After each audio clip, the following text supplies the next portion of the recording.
Nima mesta v posli. Nima.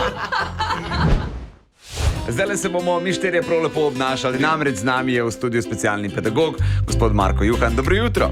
Dobro jutro. Vi imate novo knjigo, ki se imenuje Trma. Ja.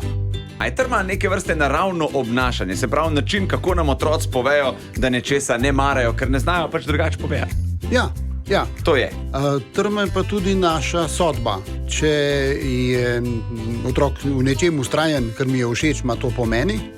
Če pa je ustrajen v nečem, kar mi ni všeč, ima pa to po ženi in je trmast.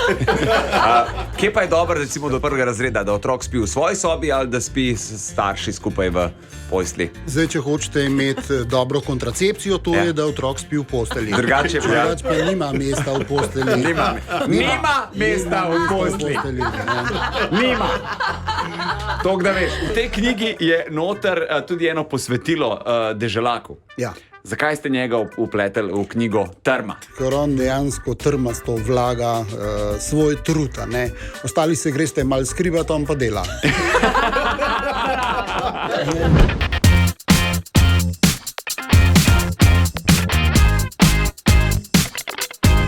Čakaš, da rečem?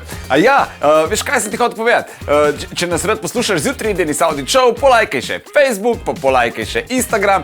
Polajkaj, kar lahko polajkaš, stari, sam polajkaj. Aj prav, polajkaj pa poslušaj, stisni like.